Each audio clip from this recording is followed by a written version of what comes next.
and I'll see you back in.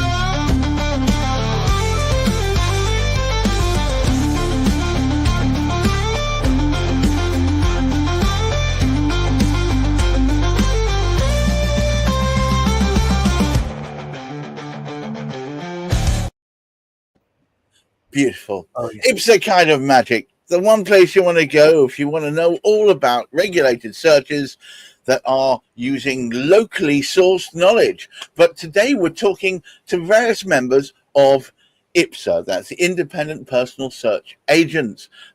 We have Val Bennett of Home Information Searches, Mahesh Kerai of Kerai Property Searches, and of course our Lord and Master Hamish McClay. And without further ado, I'm mercilessly throwing Hamish straight under the bus. I really ought to say this.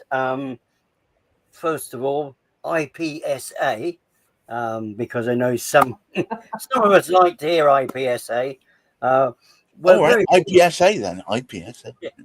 Well, yeah, but it doesn't go so well with IPSA kind of magic, does it? IPSA kind of magic. But both of them work. Both of them work.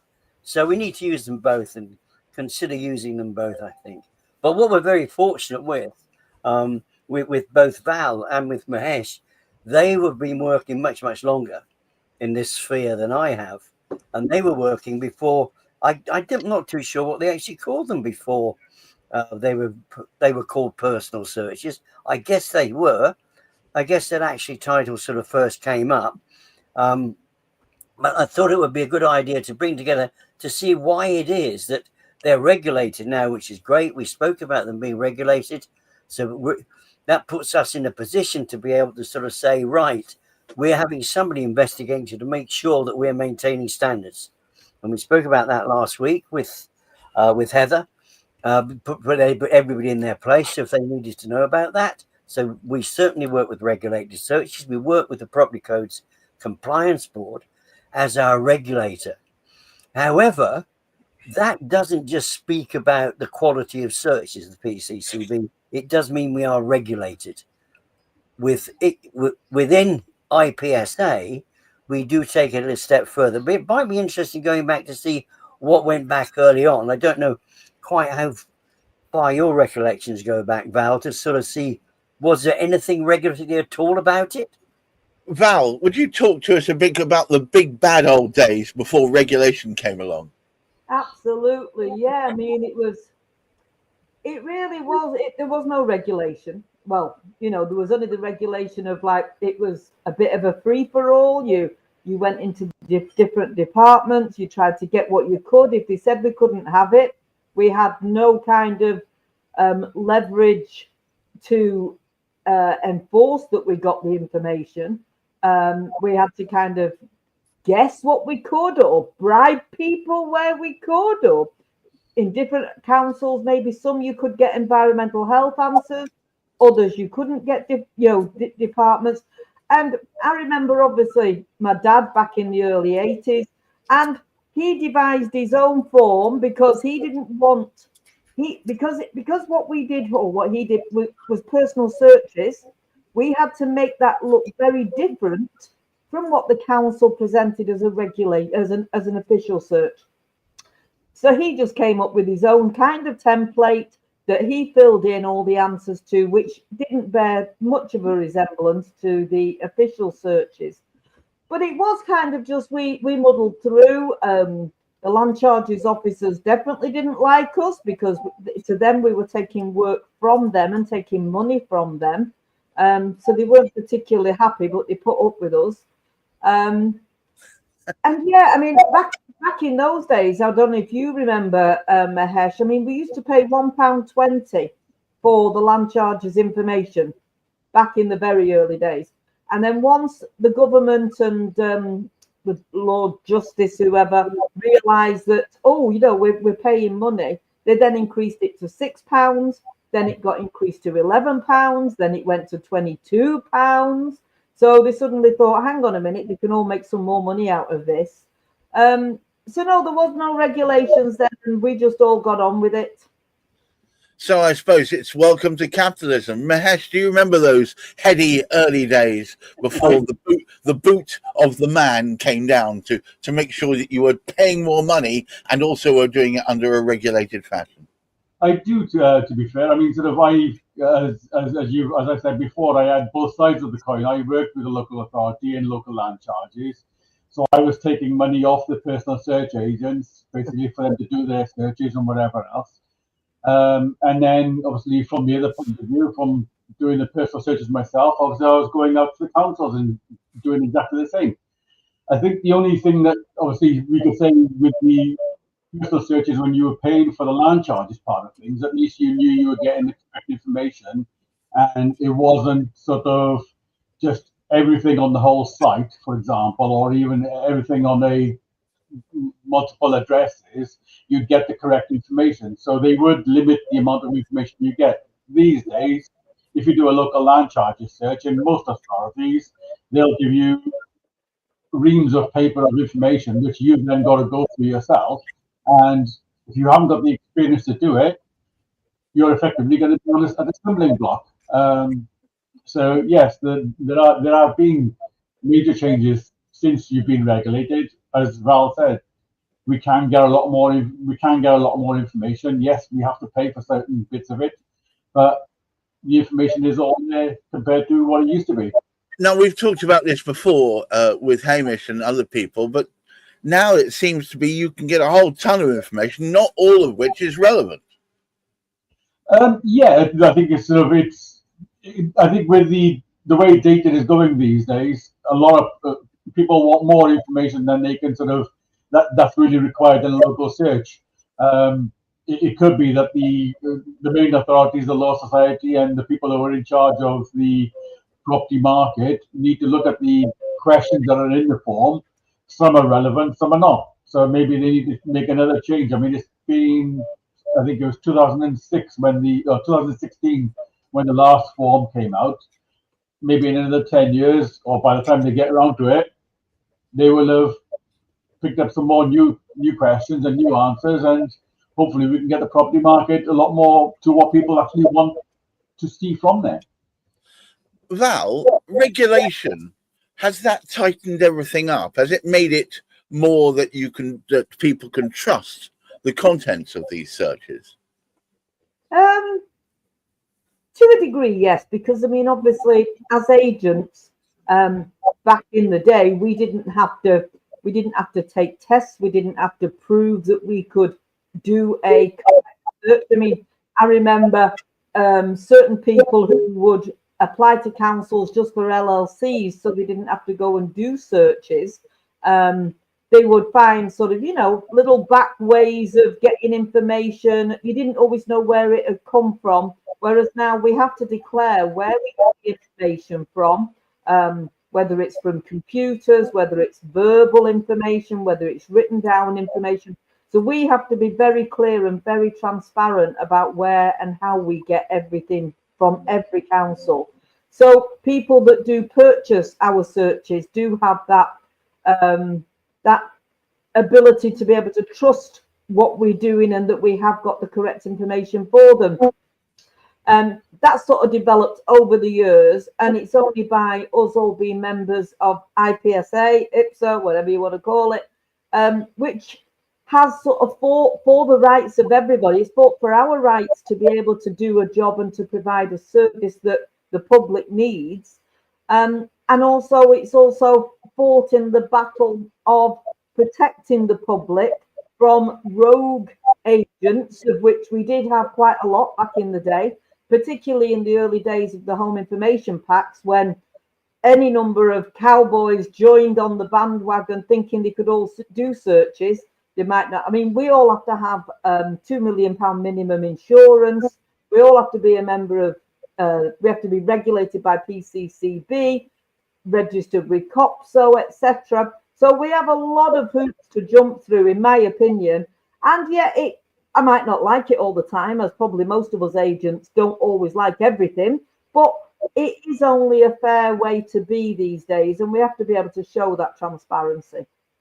Hamish, I believe, and I didn't realize this until recently, but to now become a member of IPSA, IPSA, whatever, you have to jump through a few hoops provided by your team, and you do it in a verbal manner, whereby rather than it's a big written exam, you ask them questions and make sure that people are really up to snuff. Well, I think there's a significant advantage there. It's not an arduous task. In fact, it's a safety valve in a way, because it protects the individual. Because if an individual wants to actually be performing effectively, they themselves want to know that it's right. So by virtue the box ticking exercise, and this is where it makes it quite clear. As Val said, we actually have to declare things because we're regulated now. We make sure we do it. We get our searches checked on an annual basis. Heavier stuff every sort of 3 years, but we get everything sort of checked to make sure we are going about it the right way. However, that doesn't guarantee you're putting the right answers in. What we actually sort of do on entry to IPSA, we will actually interrogate. We will speak. It's a conversation much more than anything else, just to ensure that people know the right, because they don't need to, people don't need to get 100% of it right, but they need to know what they're doing, and we can guide people. And we've always got that backup, and that we've got that protection to do it, because we've got people like Mahesh, we've got people like Val, we've got people like Heather and Jackie. All of these people have such significant experience that we can put people right. And we do have various training modules that people can actually sort of take on too. But the important thing is to realize that any company is a little bit, but in a way, you've got this contrast. People will find ways, won't they? So people have found a way of becoming regulated because they know how to tick the boxes. Right. It doesn't necessarily mean they're putting the right information in, even though it is regulated. And this is like Mahesh was actually saying earlier, very often the information won't be fully refined. It will be unrefined information. So you can get much, much more information than you want. All too often, you don't get enough of what you do want, because there are certain things which we aren't passing on, like cladding, for example. You don't get information about that within a personal search, because they're not revealing that. But the challenge is, it's all very well being regulated. However, you need to make sure that information is refined. And sadly, what happens with a lot of people, a lot of solicitors, they're receiving an abundance of information. We've heard this before. They get the abundance of information. Yes, it's regulated, but it's more than they actually sort of need. So it takes that a little bit longer to do it. So this is the advantage of it. And of course, one of the great things about it from Mahesh's perspective, because he's another one of these sort of, if you like, gamekeeper come poacher. I was going to ask you about that in a second, but yeah. Because he was actually, he saw what was defined, what could be done, and all the rest of it. And then he had to actually go out and do it himself. But the great thing is, he knew that much more effectively than, say, the likes of me. I mean, Val was well brought up. I wasn't so well brought up initially. But of course, Mahesh was too. And knowing their way through doing the things through that particular sort of experience and see. So there are certainly positives. And of course, it gave us credibility in terms of lenders. The lenders have been told it doesn't matter. It doesn't need to be a regulated search. I would suggest it's a better idea to get one. At least you're part way there.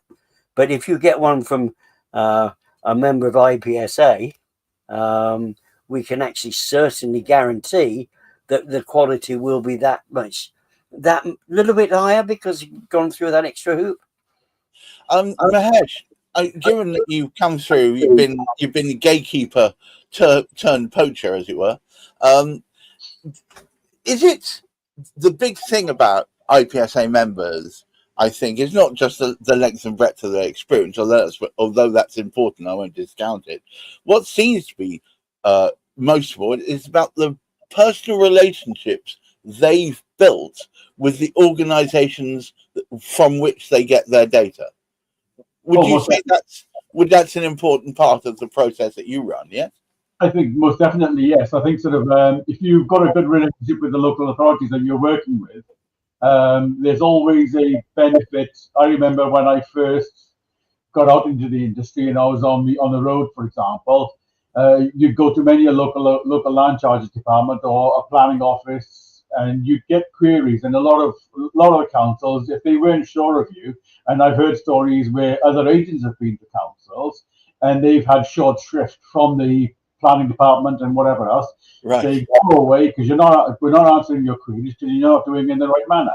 Whereas I used to go in, be a really friendly, happy soul, sort of asking the right questions, obviously asking about their sort of not personal life, but obviously asking about family, just getting into a conversation with them, getting on their right side, and then you suddenly find that if you had a query regarding a tree, or if you had a planning query or whatever else, they'd be a lot more inclined to answer those questions rather than just rebuff you and say, well, sorry, we can't help you, or you'll have to put in an inquiry via writing. So I think sort of having those relationships with the council is definitely help.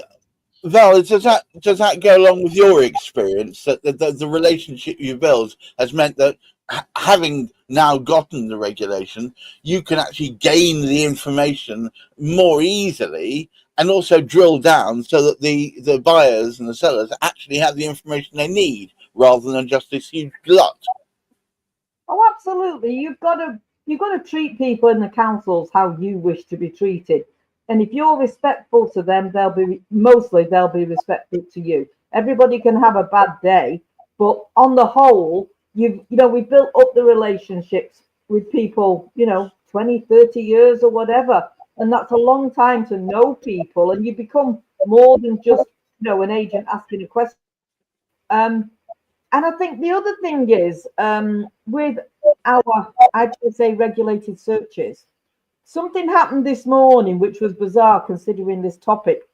I had a phone call at 8:30 from an unknown person, a mobile number, and this chap said, I've got a copy of your search in front of me and I can't find the land charges in it. So I'm sort of like, well, who are you? Why have you got the search? What, I need to know who you are because I can just suddenly start discussing a search with somebody.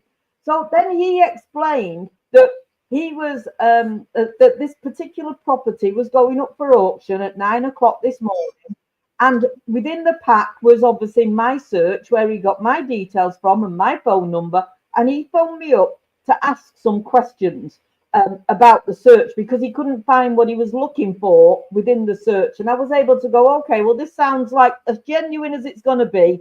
And I said, go to page whatever, that's where this is. It tells you this, this, and this. There's no financial charges. There's nothing and he left the call very happy. Thank you very much. And I kind of thought, if that had been done by, no disrespect to anybody, but by a bigger company, some of the big names who you'd be ringing up or customer services, he'd never ever got the answer that he wanted. But because it was one of our searches, it was me, my name, he rang me and was able to say, this is what I'm looking for, where is it? And he was able to leave the call going, that's fine, because I said to him, you need to speak to your solicitor. And I don't think he even had one. I think he was obviously just going to auction and buying it cash, and he didn't know what he was looking for. But that was the advantage then of us doing the search to having a big conglomerate who done the search, who they wouldn't have been able to speak to somebody in time for. So there are advantages to using us and keeping it local and being able to speak to somebody directly at any time of the day. I think that so many searches are done, or rather not done correctly, and the people who require them, either the buyers and the sellers, in the words of you two, still haven't found what they're looking for. Hamish, would you care to take us home? Well, I think we've had it so very effectively explained to us, both what preceded what was happening in terms of local authority searches, when they were what we call personal, where in a way there wasn't any regulation to it. The lenders were happy. Everybody seemed quite perfectly happy with it. But of course, things do tighten up. And as we found out now, we do need that much more information. And as Val said, that and I'm sure Mahesh finds this as well. The number of times people will phone up, "Oh, I'm not too sure about this." It can be the solicitor. The beauty of it is we help the solicitors out as well, but we can also help the direct clients out. I mean, over the years, a number of people have phoned up, "Oh, I've seen your name on the report. Could you just explain this to me?" And it's absolutely great that we're able to actually sort of do that on behalf of people. So this is the advantage, of course, of having somebody who's carried out a personal search, which is regulated, and that information finds its way onto that particular sort of layout, which we call the Con 29 form, along with the LLC one, and they all go together the way they should.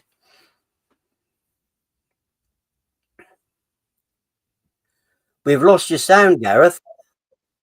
Sorry about that. There's drilling going on next door, and I was trying to disguise it. On that note, I want to thank all of you for attending today. Val, your information is always helpful. Mahesh, great to see you dancing on the floor the other day. And Hamish McClay, of course, our Lord and Master, who pulled this all together in the first place, and all of you watching.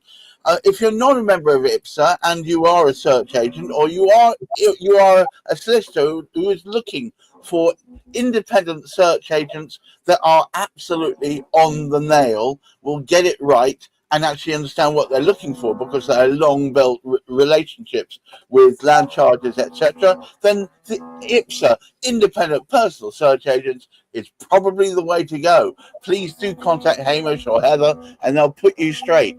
But in the meantime, to all of you watching, keep your feet on the ground, keep reaching for the stars, and please do look after that mental health. Until next week, bye-bye now. Bye. Bye-bye.